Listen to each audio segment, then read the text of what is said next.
안녕하세요. 지성과 영혼의 깊은 울림을 찾아 떠나는 여정에 오신 여러분을 환영합니다. 오늘 우리가 함께 나눌 이야기는 밤하늘의 광활한 우주를 바라보며 그 너머의 진리를 탐구했던 한 과학자의 경이로운 삶의 기록입니다. 이 이야기는 차가운 이성과 뜨거운 신앙이 어떻게 한 사람의 인생에서 만나고 서로를 증명하며 마침내 하나의 진리로 통합될 수 있는지를 보여줍니다. 오늘 이야기가 여러분의 마음에 큰 은혜와 평안을 가져다 주기를 기도합니다. 이 귀한 이야기가 더 많은 분들에게 닿을 수 있도록 잠시 시간을 내어 구독과 좋아요를 눌러주시면 하나님의 말씀을 전하는 저희에게 큰 힘이 됩니다. 여러분의 삶에 주님의 축복이 가득하기를 소망합니다. 제가 강연을 할 때마다 거의 매번 일어나는 일이 있습니다.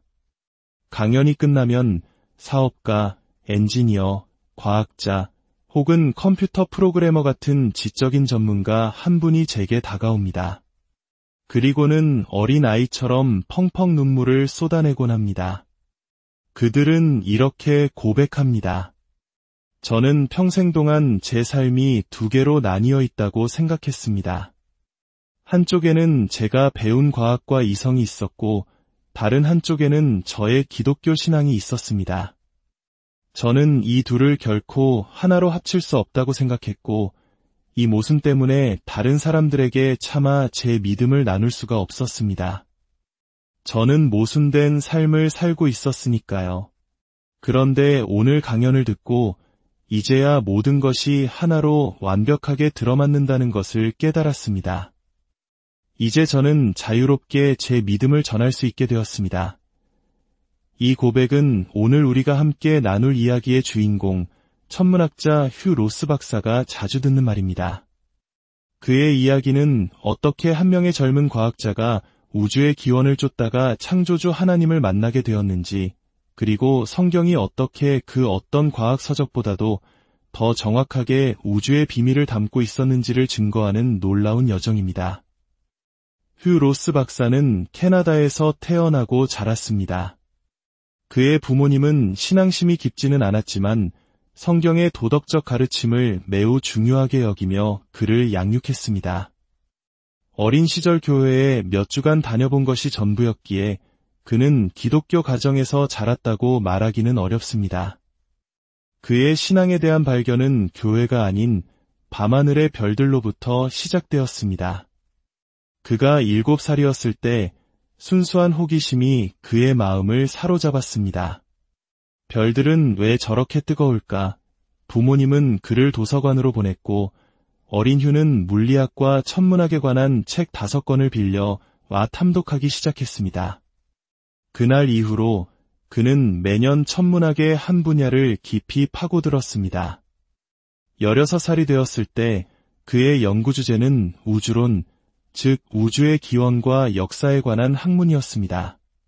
당시 과학계에는 여러 우주 기원 모델이 있었지만 모든 관측 결과는 단 하나의 모델을 가리키고 있었습니다. 바로 빅뱅 이론입니다. 그는 빅뱅 이론이 사실이라면 우주에는 분명한 시작이 있었음을 깨달았습니다.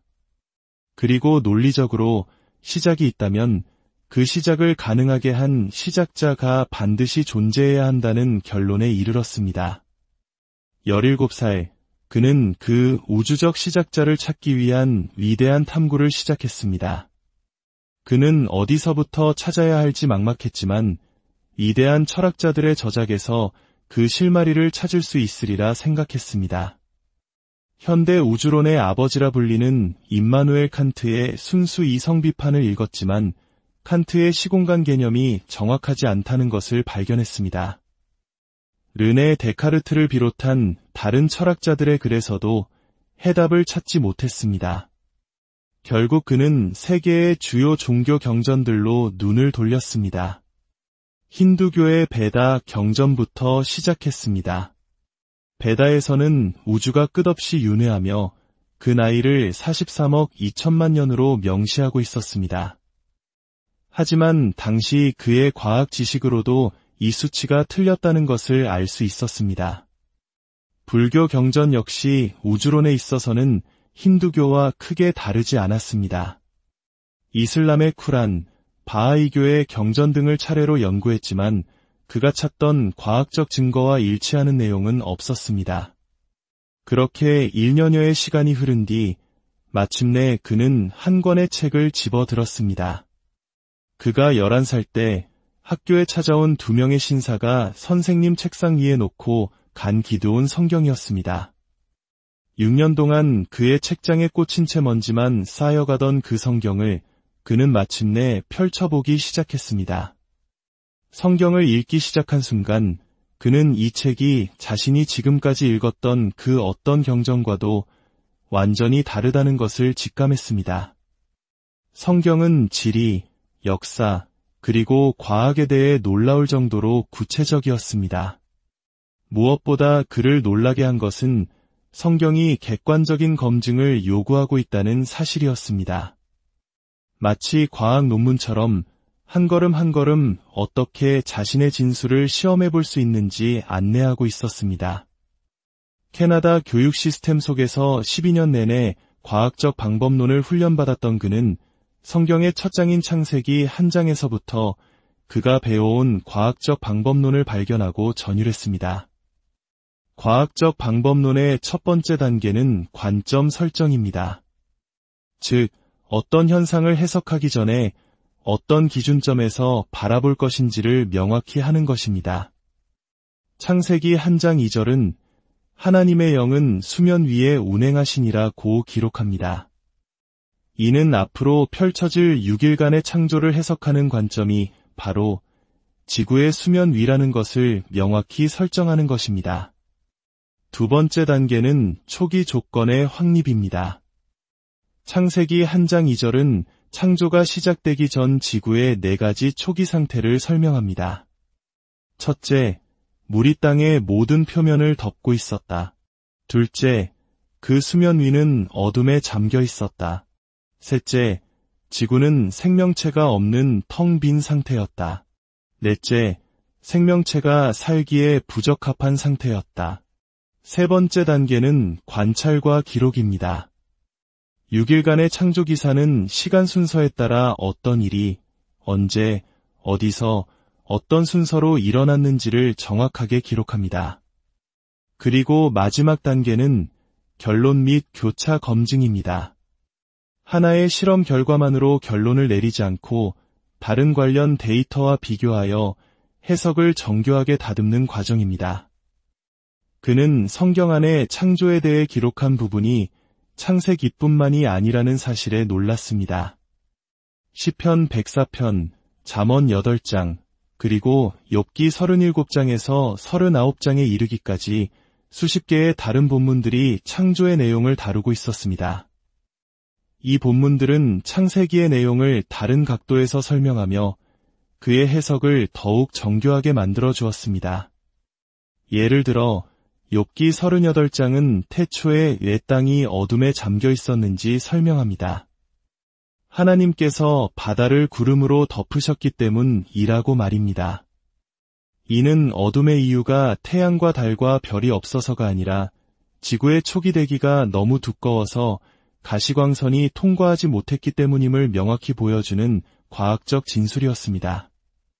17살의 천문학도로서 그는 태초 지구의 대기가 현재보다 200배나 더 두꺼웠으며 그 정도 두께의 대기는 빛을 완벽하게 차단한다는 사실을 이미 알고 있었습니다.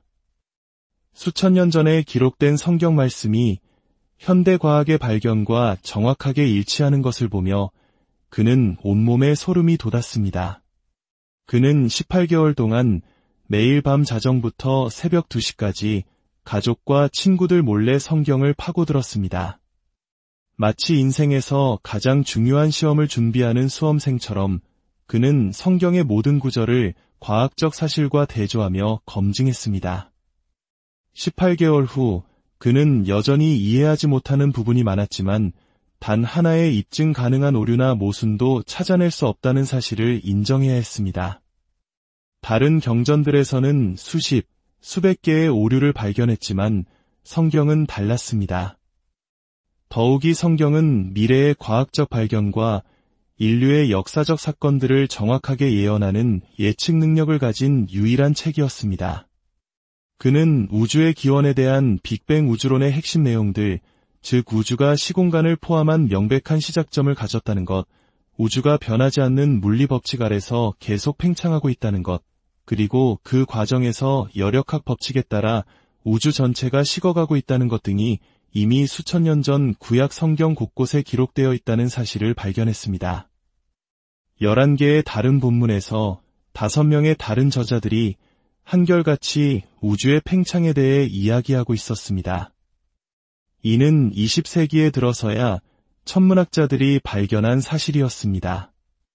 그는 성경의 예언들이 우연히 맞았을 확률을 계산하기 시작했습니다. 성경의 저자들이 하나님의 영감 없이 자신들의 지식만으로 이 모든 과학적 사실들을 정확히 기록했을 확률은 10의 300제곱분의 1분보다도 낮았습니다. 그 계산을 마친 지 몇 주 후 그의 물리학 교수가 수업 시간에 흥미로운 과제를 내주었습니다. 우리 반 학생 300명 중 1명이 열역학제 이 법칙이 갑자기 역전되어 공기 분자들이 한 곳으로 몰려 얼어 죽을 확률을 계산해 보시오. 그 확률은 10의 80제곱분의 1분이었습니다. 물리학에서 이 정도의 확률은 사실상 불가능을 의미합니다. 우리 모두는 매 순간 이 법칙의 신뢰성에 우리의 목숨을 걸고 살아갑니다. 그 순간 휴로스는 깨달았습니다. 자신이 계산한 성경 말씀의 신뢰도는 물리학의 가장 기본적인 법칙보다 무려 10의 220제곱배나 더 높았습니다. 그는 더 이상 주저할 수 없었습니다. 열역학 법칙을 신뢰하는 것보다 성경 말씀을 신뢰하지 않는 것이 오히려 비이성적인 행동이었습니다. 19살의 어느 여름밤 새벽 1시 6분 그는 기드온 성경책 뒷면에 자신의 이름을 적으며 예수 그리스도께 자신의 삶을 드리기로 결단했습니다.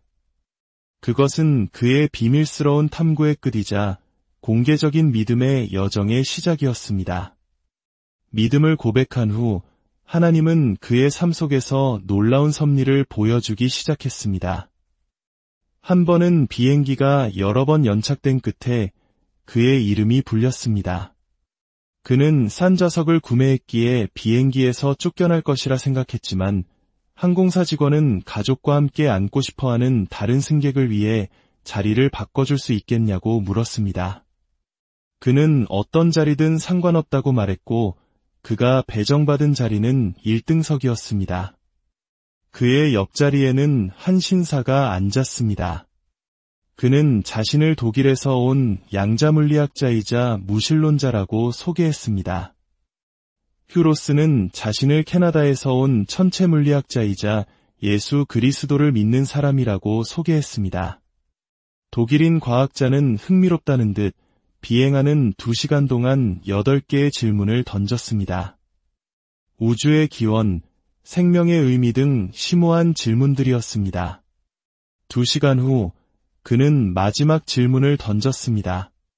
어떻게 당신은 내 모든 질문에 그렇게 잘 준비된 답변을 할 수 있습니까? 휴로스는 미소 지으며 대답했습니다. 당신의 질문들은 제가 쓴 책의 각 장의 제목들이기 때문입니다. 그는 가방에서 자신의 책을 꺼내 목차를 보여주었습니다. 독일인 과학자는 목차를 보고는 얼굴이 하얗게 질렸습니다. 그가 던졌던 8개의 질문이 그 순서까지 정확하게 책의 목차와 일치했기 때문입니다. 수화물을 찾으러 가면서 그 과학자는 중얼거렸습니다. 방금 이 대화가 일어날 확률을 계산해봤는데 20억 분의 1보다도 낮군요. 이것이 바로 휴 로스 박사가 경험한 살아있는 믿음입니다. 하나님은 자연이라는 책과 성경이라는 책, 2권의 책을 우리에게 주셨습니다. 이 2책은 모두 하나님의 계시이기에 진정한 모순은 있을 수 없습니다. 만약 과학과 성경 사이에 모순처럼 보이는 부분이 있다면 그것은 둘 중 하나가 틀렸기 때문이 아니라 둘 중 하나 혹은 둘 모두에 대한 우리의 이해가 아직 불완전하기 때문입니다. 그는 기독교 신앙을 가지려는 사람들이 마주하는 말하는 뱀이나 물을 걷는 예수님 같은 기적의 문제에 대해서도 과학자다운 태도로 접근합니다. 그는 말합니다. 과학 연구에서도 우리는 항상 이해할 수 없는 변칙적인 데이터들을 마주합니다. 그렇다고 해서 우리가 연구하는 대상이 실제하지 않는다거나 물리 법칙이 틀렸다고 말하지는 않습니다. 단지 우리의 지식이 아직 부족하여 그 현상을 완전히 설명하지 못할 뿐이라고 생각하고 더 깊이 연구할 과제로 남겨둡니다. 성경의 기적들도 마찬가지입니다. 지금 당장 모든 것을 설명할 수 없다고 해서 성경 전체를 부정하는 것은 지적인 태도가 아닙니다. 휴 로스 박사의 이야기는 우리에게 질문을 던집니다. 우리는 믿음과 이성을 서로 싸우게 만드는 세상의 목소리에 귀를 기울이고 있습니까? 아니면 창조 세계와 기록된 말씀, 두 곳 모두에서 말씀하시는 하나님의 음성을 겸손히 듣고 있습니까? 과학이 발달할수록 우주와 생명의 신비가 얼마나 정교하게 설계되었는지가 더욱 명확하게 드러나고 있습니다. 그리고 그 발견들은 수천 년 전 성경의 기록이 얼마나 놀라운 진리였는지를 다시 한번 증명하고 있습니다. 오늘 이 이야기가 이성과 신앙 사이에서 고민하던 분들에게는 새로운 빛을, 이미 믿음의 길을 걷고 있는 분들에게는 자신의 믿음이 얼마나 견고한 반석 위에 서 있는지를 확인하는 기쁨을 주었기를 바랍니다. 밤하늘의 별을 바라볼 때마다 그 별들을 만드시고 그 운행을 주관하시는 창조주 하나님을 기억하십시오. 그리고 그 하나님께서 바로 당신을 사랑하시고 당신의 삶을 위한 놀라운 계획을 가지고 계심을 믿으십시오. 오늘 이 이야기가 여러분 각자의 삶 속에서 믿음의 여정을 더욱 풍요롭게 하는 작은 씨앗이 되기를 간절히 기도합니다. 주님의 평안이 여러분과 함께